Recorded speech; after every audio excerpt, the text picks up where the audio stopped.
You are now listening to Digital Suplex Radio.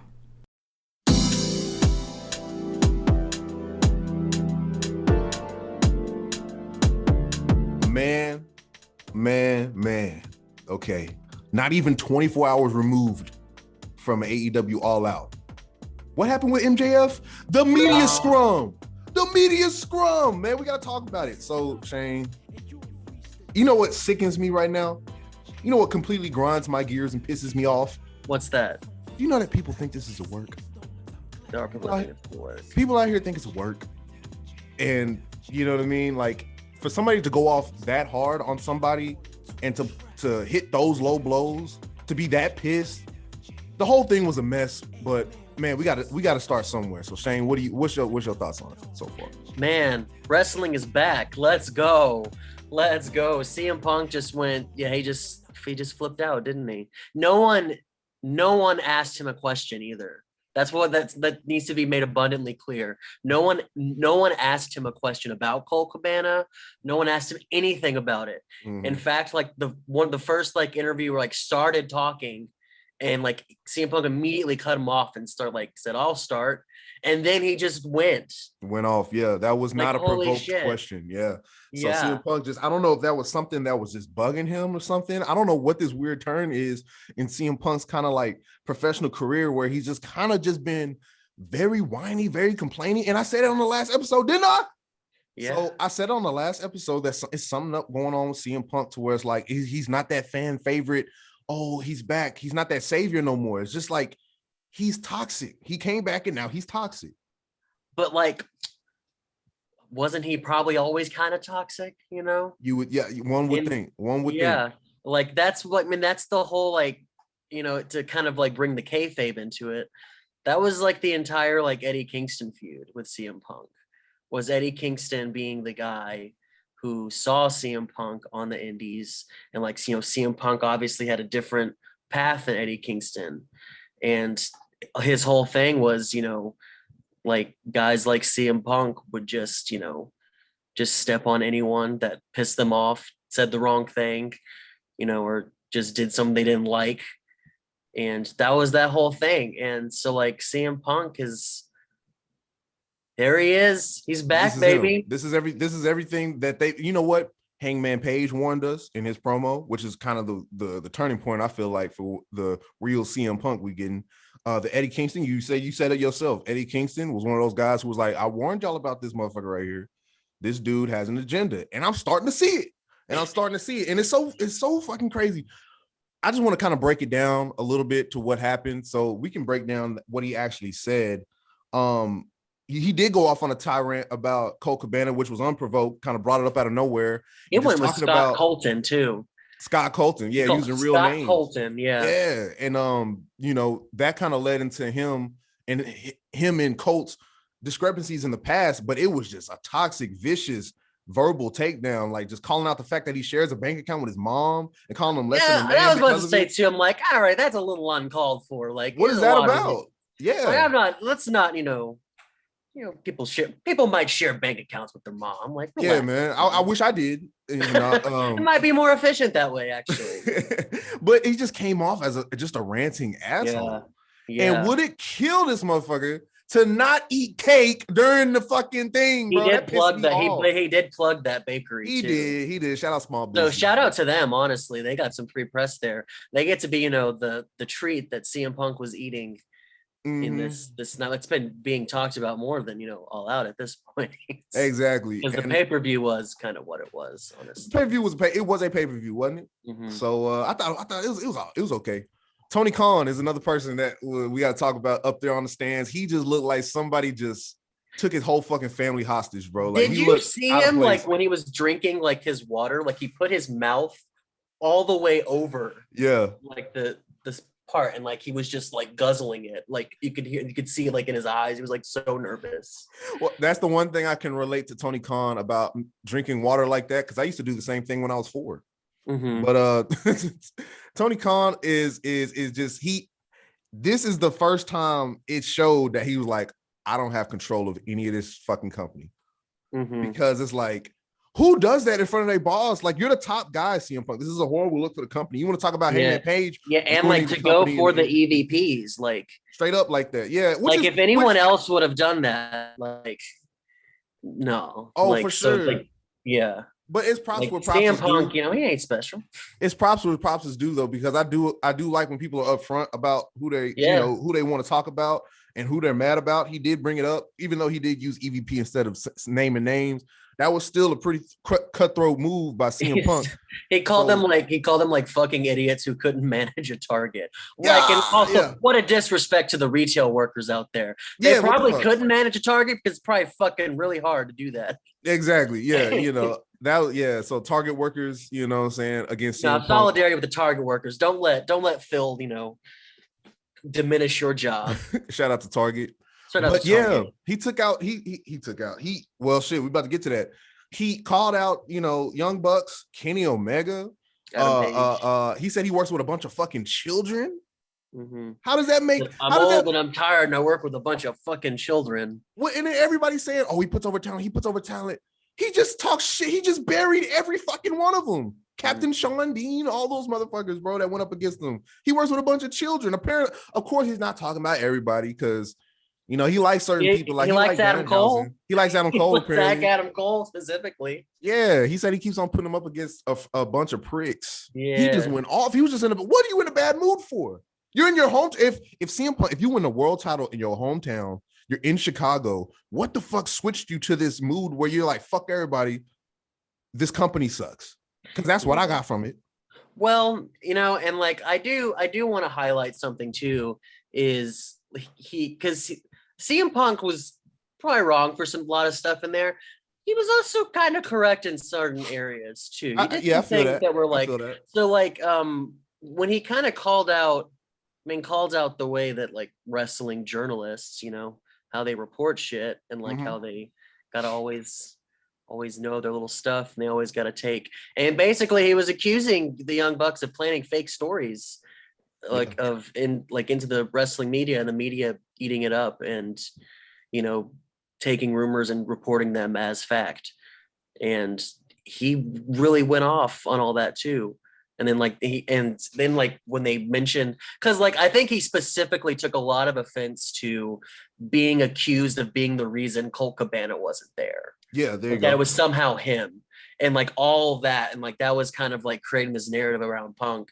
And I think that really set him off because like he started calling out emails and stuff. Like he was getting in there. Like clearly, like this this was a very like traumatic few years for Punk, like during all of that. And true. Yeah, and and the thing is, like, well, I don't think I don't fully know both sides of that. You know what I mean? But right. Like I could understand. I don't know. I can understand. I mean, like I can understand his rage in some senses. Yeah. And like I did like how he kind of, reminded us that wrestling journalists are fucking idiots. Yeah, there you go. Yeah, we could both do a better job. So we're waiting on that moment where Digital Suplex Radio, they're gonna come to us for the news, but that's in due time. That's in due time. But we're different. We're different. We are different. At the very least, we're very different. But yeah, so that kind of went out, and then who was it? The Young Bucks and Kenny, the Elite, weren't too happy about it, and so apparently they got into a backstage scuffle. Now, Ace Steel, I feel like is CM Punk's only friend, maybe Danhausen, but Ace Steel for the most part is CM Punk's only friend backstage. So he got into the tussle too, since he's a producer. So apparently it got physical. I wish, man, everybody has a cell phone camera except for when it matters, bro. So I wanted to be a fly on the wall when apparently like CM Punk either slept one of the Jackson brothers or a chair was thrown is what I heard too. Oh wow. So apparently Nick Jackson or Matt Jackson either have a black eye or got knocked Jackson out. Do you think it was? Matt. I think it was Matt Jackson. I think Matt got Matt does not strike me as someone who could fight, bro. He could probably sue your ass after like you hit him or something like that. Or like he probably got some mace on him. You know what I mean? Like I don't feel like Matt like it's just a raw dog, just fighter, bro. Like it's not in his heart. Nick Jackson, I feel like he could like throw like a haymaker, at least a front kick. You know what I'm saying? Get off of me. One of those. But right. Kenny Omega probably got his ass slept too. Who knows? Because I don't see his ass fighting either. Like, he's swole, but like, he's swole for no reason. He's one of those dudes. Well, people were also bringing up the fact they don't think that CM Punk could actually fight either. Oh, you know what? It's just gonna be. It's probably was just a sloppy mess. You know, everybody's sweaty. Like, yeah, because like people get mentioning that, like, you know, like he lost both like actual pro fights. Oh, man. I hate bringing that up because I know my black ass would not get no damn UFC ring after 2 months of fucking 6 years, 6 months of training. What a baller that guy was. Has his first professional fight. It's like, basically does it for like 2 weeks, and he's like, you know, I think I can do it. This guy, his ass just stretched out 2 times. He went again. He didn't learn his lesson the first time. It's funny, but it's not funny, man. That's I give him props. Yeah, don't whoop me. Don't whoop me or nothing. I just let me get. We don't claim to be news. You're not. Your beef is it's fake news. Yeah, we just bullshit. But yeah, check this out, man. What the fuck are they gonna do now, bro? Because we haven't even talked about MJF coming back. MJF is a babyface as far as I'm concerned. He can flip me off. He got the MJF chance over CM Punk in Chicago. Stop playing with this. And it's, you know, and this is, so I don't want them to like start doing it like aware, like, you know, fully aware of it. I got mad. But like, you know, like it's that whole idea of like, you know, reality blending into your storylines, right? Like, where's the lines? Like, what's the boundaries? How do you do like angles like that? And so like, I mean, WCW got to the point where it was unwatchable because they tried so much of that shit and it just, you know, completely exploded. But like, you know, man, like the way that MJF comes back as kind of like this, he's kind of put in this like sort of like this kind of anti-hero type thing, you know, having to, you know, Tony Khan basically treat him like shit or whatever with his contract. And so like, you know, we got the extension. And so like now MJF like kind of looks like a sort of anti-hero almost. Yeah. And CM Punk now kind of looks like this just sort of mad king that's like just going goblin mode on everyone. Yeah. And so like that script like had flipped within the year of like what that storyline started out as. So which is cool. Yeah, that's very cool. So like, you know, and Tony Khan fucking admitted this at the end. I don't think people are talking about this enough, but like he was talking about like how, yeah, like, you know, we produce wrestling matches and like, you know, sometimes like, you know, people really want to fight and like, you don't think I'm going to not like use that? Damn. Yeah, I was like, damn, they just, you know, say it right there. You know, basically he's like, yeah, let's actually start working it out in the ring. They got to do the brawl for all. Yeah. Brawl for all for sure. Yeah. And then have him fight Butterbean at a Full Gear, bro, you know, for the knockout.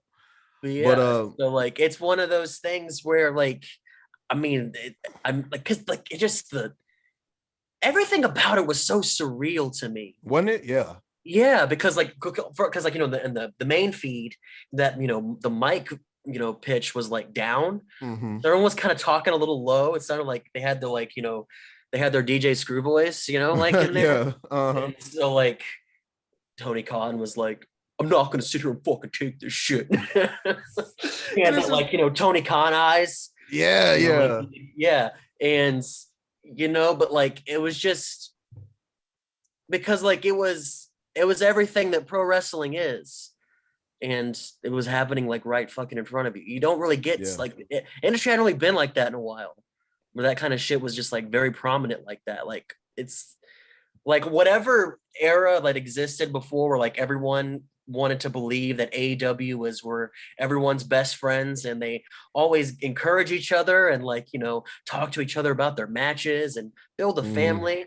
That has died a very, very brutal death. Yeah. And about the first 3 minutes of that Media Scrum. Oh yeah, for sure. Yeah. This wrestling is a fucking industry of scumbags and backstabbers. Yeah. And a bunch of people with a bunch of egos that are honestly, and a lot of them, they're all probably in the wrong in their own unique ways. Like, you know, everyone's kind of fucked up in all this in a lot of ways. And so, damn. It's tough because this locker room is now officially split. I feel like down the middle. You got those like Hangman Page and stuff on this side, and everybody that fucks with CM Punk on this side. We might see FTR might take CM Punk's side if I'm you know, probably guessing. I don't know. And that was some good long-term psychology from CM Punk by specifically name dropping Adam Cole. because now that puts Adam Cole in a position. You know what I mean? Like chess move. That's chess like move that's right chess right there. And like Yeah. I think that there was obviously real animosity there, but that's also CM Punk. Like that dude's like Machiavellian in the way that he can manipulate and For plant sure. little seeds. Like Yeah. he's not stupid. Yeah. Like he's a prick, but he's not dumb. And now that he's established as a main event guy, even though like he's probably, I would say probably past his prime, like he's now established as a main event guy. He has a main event pool. They base pay-per-view locations around him. Like they've been to Chicago like fucking 38 times this year. You know what I mean? Like, so he has a big pool. So if you have a big pool like that outside to us, imagine what they're going through in the locker room, in the group chats, and everything, So you got to think like, bro, like, this is a turning point. Like this whole media scrum was a turning point for AEW for sure, bro. Like we kind of saw like on a very small scale how like American politics works, basically. That's like deep. Just like all of like the political theater that was going on, like at that scrum, like that's how these motherfuckers, make their appeals. To try to control the narrative. Yeah. And so like now you have all of these like these different angles coming at it, and everyone's doing their theater, and like we're gonna start seeing it and maybe in some ways like play out. I hope it's not they don't get too weird about it. Like just don't try, just let it happen. Let it ride. See where this goes. Yeah. Because I mean that was insane to me. Like I was just it was like this weird. Like, have you watched Nathan Fielder's The Rehearsal yet on HBO? No, I haven't seen that yet. You haven't seen it yet? It's like he helps people rehearse for their lives, and like does these like he like creates these like studios, like these fake like studio setups of like this potential scenarios that people are in, and like, he helps them rehearse for a situation that they're having like they're really anxious about, and so like it's this really like interesting like look at reality versus fiction and constructing reality and like making a performance out of it. Is it like a drama? Is it like a thriller? No, it's comedy. It's like a reality. Oh, okay. Okay, yeah, I'll check that out. What's that on? What's HBO? That on? Okay, cool. Yeah, I'll check it out. Yeah. But like I had like, because I've been watching that a lot. So like I had those like thoughts about this because like, we're seeing like this combination of like real shit happening, but like done in pro wrestling, like in pro wrestling storytelling. Yeah. Like they are doing the theater while working out their shit. For sure. And that shit's trippy when you start like thinking about it. Yeah, no, yeah, man. The lines have been blurred, yo. So it's man, I have no idea what direction they're going for Wednesday as far as like what do you do with Punk? Where do you position him? Is he a heel now? There's gotta be, I like they gotta do something, right? Maybe. Yeah, I'd boo his ass if I was in the crowd, kayfabe or not, just, you just can't carry yourself like that. If like, you got the CEO of the company right next to you, bro, and like, I don't know, maybe you should have like, maybe if you wanted to have like a moment like that where you express yourself, maybe do it on like, I would say probably post your own video. I don't know, maybe, I don't know. I mean, he was mad, bro. Like, you that then upset, again, you're gonna rant. That shit was legendary. I'm sorry, but like it was fucking, that was, oh my God. This was on some like that Will was Smith. So wild. This was on some Will Smith slap levels of like, what the fuck just happened? You know what I mean? I mean, it was a lot more drama, I think, than Will Smith's. And now we don't even know we know it's coming, but we don't know what's being said behind the scenes. And I heard like, the Bucks and Omega threatened to like walk out too. Oh, don't do that, y'all. Yeah, just because you got into a fucking fight. I lost plenty of fights. Just don't you gotta walk out your own company. Just take that L and move on. It's all right. At least it wasn't on camera. Shit, y'all could have got slept on camera. That's true. True. But I guess we can kind of like, we know the deal is the deal with CM Punk. I guess we can kind of talk about the media scrum as a whole, because it was kind of a wild ass media scrum. I think Swerve kind of like lost his cool for a little bit, like legit. Well, like, because like this is why I hate these fucking media reporters, because they're like they come to these things and they can't decide if they want to like get in their stupid little questions as fans, like the little fake kayfabe question, right. Or then start like, asking about booking decisions. Yeah, like right in front of the fucking champions' faces. Yeah, that's like, like, so did you think about calling an audible because the crowd turned on them? So fuck these guys, right? Yeah. Oh, this is fake, right? Hey, did y'all think about just not doing this finish and doing another one? Because you do control. And let's talk about how fucking arrogant that shit is too. Right. Like wrestling should not be decided based on like how the fans are feeling at an exact moment. Yeah. Like, just that just makes it fucking it's supposed to be a sport, it's presented as a sport. So if I'm cheering somebody extra hard, it doesn't mean that they're I'm gonna cheer hard. Maybe they'll win. Like, you can't do that. You know? Like it's not about you in like some regards. Mhm. You know, like sometimes wrestling, it's one of those things. Wrestling fans making it just like all about them specifically. Yeah, just And because not y'all about cheering like the loud for them. entire thing. Yeah, don't get me wrong though. Acclaim killing it right now. They are Acclaim is killing it. Like, I mean, Scissor Me Daddy Ass is pretty like. Yeah, that's funny. Yeah, put it on the shirt, I mean, and they did. I mean, if you get more Billy Gunn like in anything, like it's probably going to be good. You know what I mean? Yeah, he's looking good too. He is. Yeah. Yeah, and it's just funny that he's now with them just because like of how popular that thing got over. Yeah, and the highest selling shirt on AEW like shop apparently. Oh shit, for real? Yeah. Scissor Me Daddy Ass. Shout out to Mr. Ass. Yeah, shout out to Mr. I want a Mr. Ass shirt. That's what I want. I want a Mr. Ass shirt, wherever that is, man. I might have to check eBay. That's such a character. That's such a character that like could totally fit in today's like indie like wrestling lands. Like that's kind of a gimmick that's a little bit ahead of its time. It was like, I mean, it kind of came out in the same like, you know, South Park eras. Like it wasn't too far-fetched, but like it was that gimmick is kind of aged pretty well. Yeah, I like the Mr. Ass gimmick. Just how ridiculous it is. And then the theme, come on, bro. You got that's one of the best wrestling themes. Best themes, you know, ever. Shout out to Jim Johnson, you know. I hope they bring him back. Talk about everybody else coming back. They need to bring back Jim Johnson. Honestly, that's right. Yeah, I still work for life. That man's a musical scientist. That man, he knows it all. He has some good riffs. He knows how to construct that shit. Yeah, I still work out to Brock Lesnar's theme. Like, you know, say when I'm doing heavy lifts, bro. Like that's my shit. You know, say I'm just hyped up. But yeah, man, that scrum was a mess, man. I don't even know if they're gonna do another one.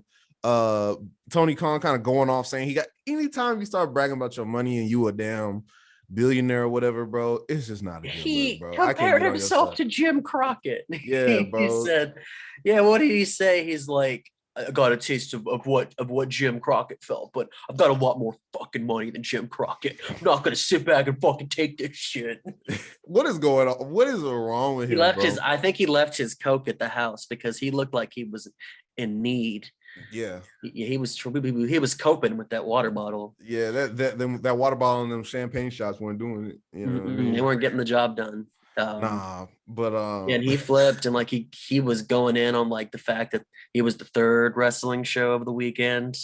You know, he's like, the marketplace is pretty crowded. Like, it's interesting how that's, you know, now our weekend. That's, you know, and so he's like, I'm a nice guy.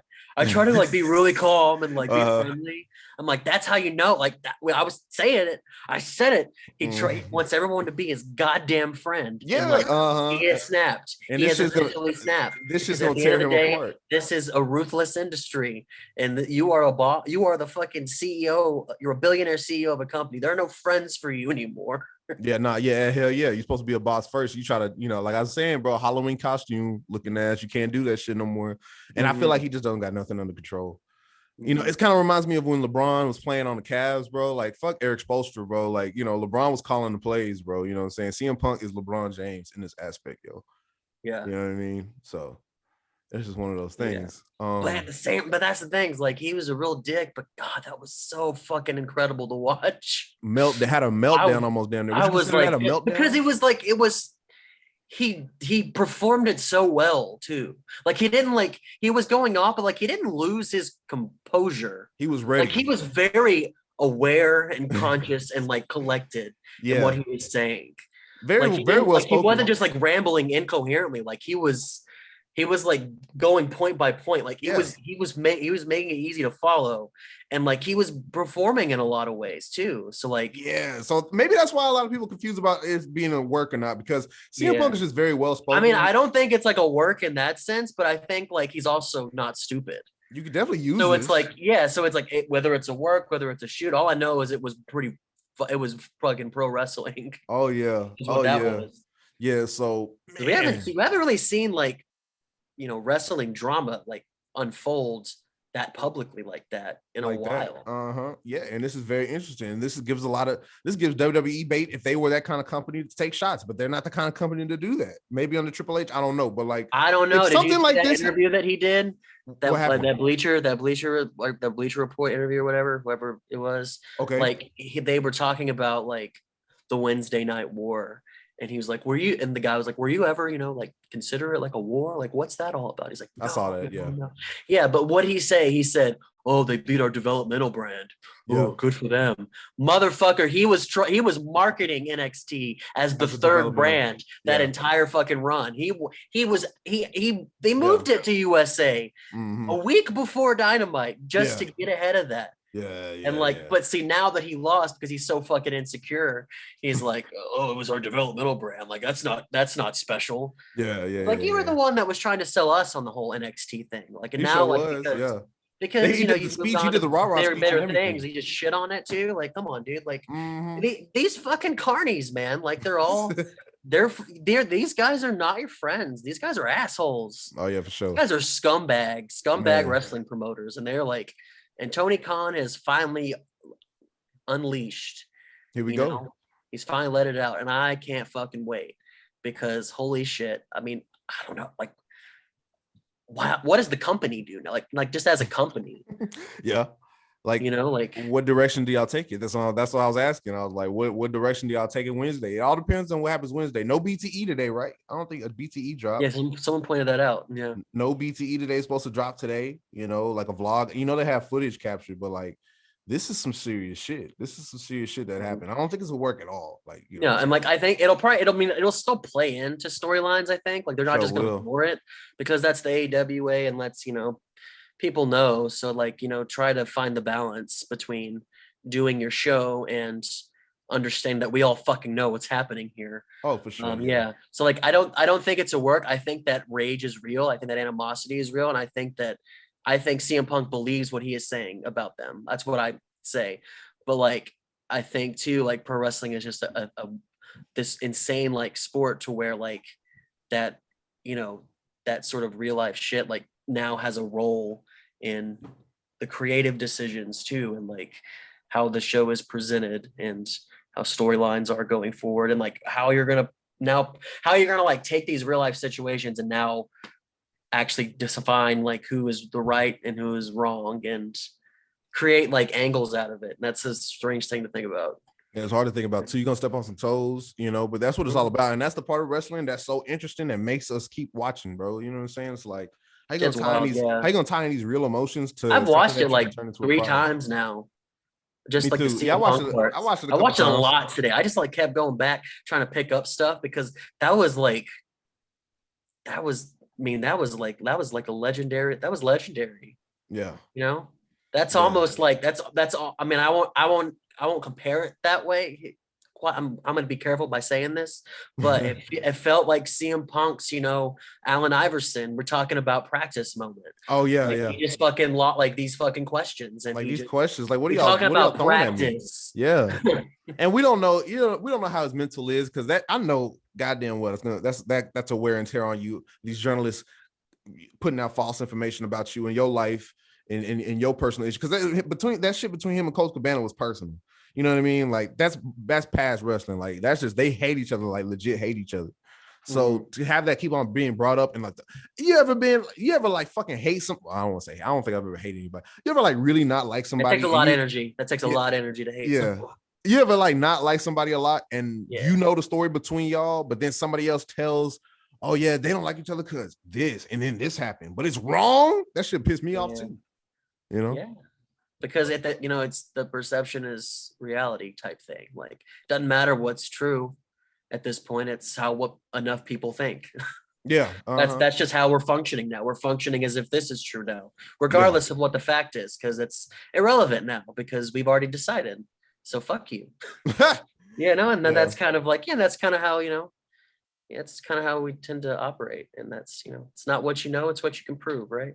Yeah, so this was called the AEW All Out Media Scrum. Do you care to talk about All Out at all? Because it was kind of a blur to me, to be honest with you.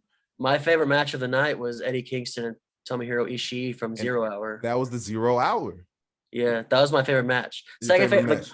Best match on the card, the main card, was the Swerve and Keith Lee tag match with lots of great false finishes on that. Oh yeah, and it was really great to like see the audience shift that way, and I'm glad that Swerve in Our Glory won. I think it's not quite Acclaim's time yet.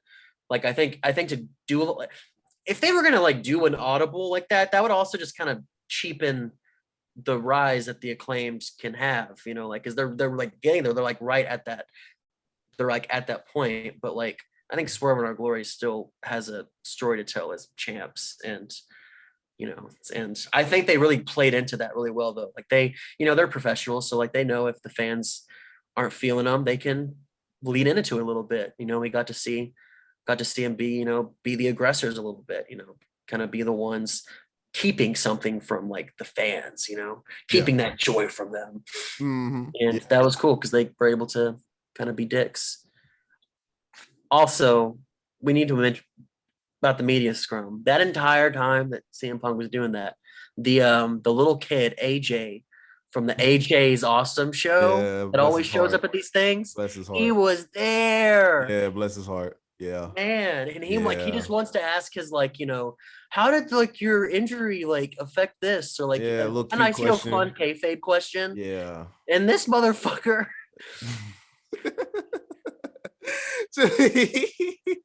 Yeah, bro, AJ just. Oh my god.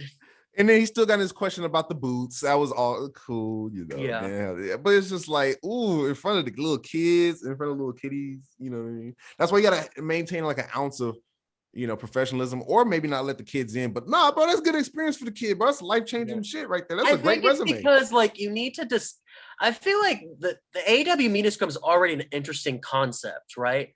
Because you get like a combination of like kayfabe and real answers. Like there'll be like real questions and like peppered in with like kayfabe stuff. So like it's already presented as a way like, is this a part of like to advance storylines, or is this like an actual like, you know, media like coverage and like journalism and reporting, right? Or is it like, you know, for y'all to get quotes and like little to build your views? See, because and they constantly blur that line to the point where it's like it becomes its own like little surreal kind of like performance where they get to act out their political theater and advance their storylines, but they're trying to present it as like a legitimate like combat sports presser.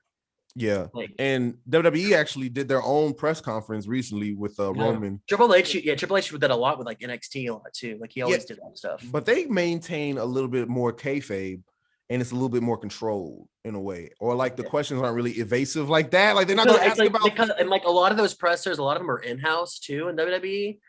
So like they'll do it in a way that's like, you know, I don't know, like Triple H guides those questions. Like you're right. Yeah, you're right. Yeah, you better not ask about no fucking whatever, you know.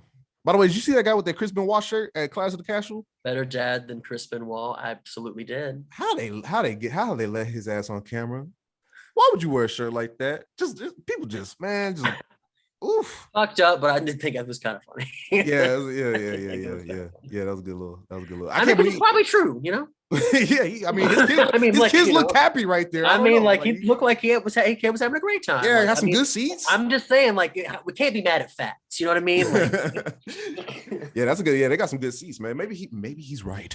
But we got a little 5-minute warning. Yeah. But yeah, that was the main story coming out of Labor Day weekend. By the way, happy Labor Day, y'all. That was like the main thing coming out of Labor Day weekend, bro. So I mean, what else did you want to add, Shane? Yeah, like I mean, I didn't really watch much Clash of the Castle or anything, Tony Storm dropped her little bar about Rosa. Yeah, she was like, Thunder Rosa says she's injured, but then once again, like it was very loaded. But you know, again, it's one of those. Yeah, and they what is this media scrum? Is this like? I don't know. They blur the lines with that media scrum, I think, more than anything else in that company. So. But that was the shit. Like, you know, the pay-per-view kind of was what it was. The Danielson match wasn't great.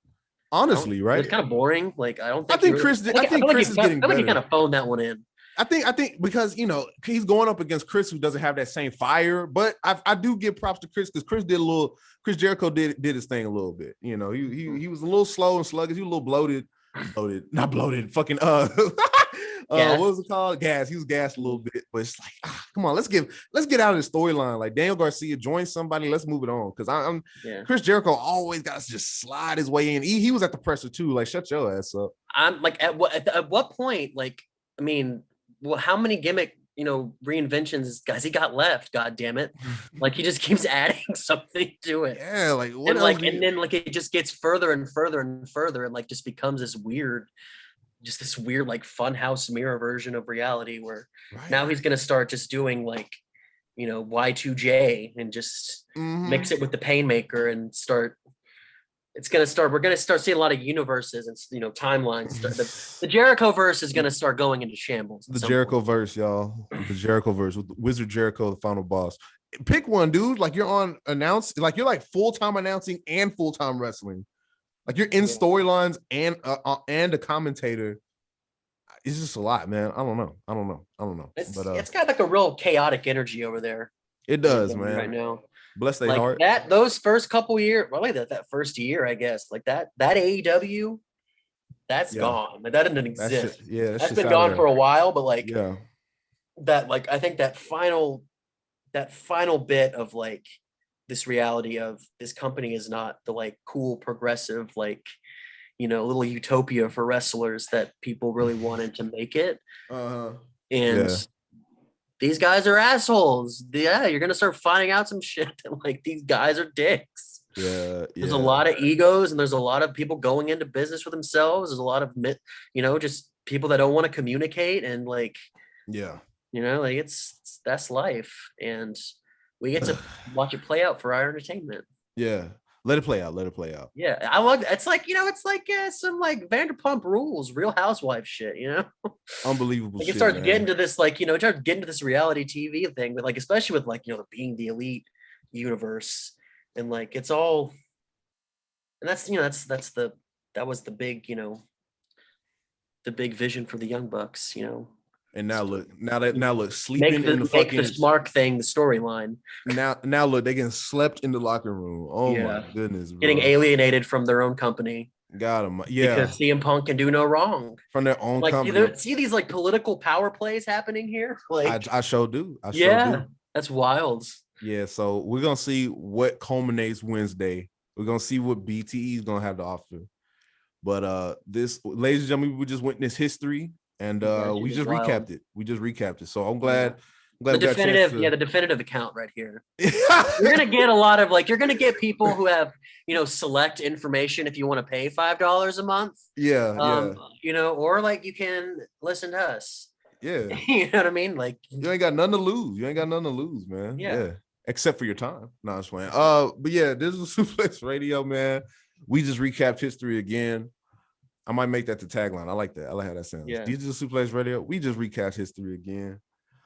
Make sure y'all follow us everywhere. Shout out to everybody on TikTok. I forgot to upload the shout outs, but same people. Thank y'all. Done some good numbers over there. Shout out to everyone there. Yeah, shout out to y'all. Make sure y'all it's probably our most popular spot. Yeah. Man, TikTok, they love engaging over there. Like we'll say some shit and they'll be like, you're right, you're wrong. I love the engagement. Keep on engaging with us. If y'all listening on the podcast right now, y'all are the best, bro. Keep on tuning into our Spotify stream. We're on Apple Podcasts too. YouTube, of course. Make sure y'all subscribe. We're almost there to 400 subscribers. So, also got a big video coming soon. Found these in my mom's garage. Got my old WWE magazines. So I will be reviewing the WWE magazine series from the PG era. So look forward to that. Shane, it's been another good episode. I think we got like 30 seconds left, but hey, right on. Get cut off, man. It's been me, it's been Shane, and Digital Suplex Radio. We are out.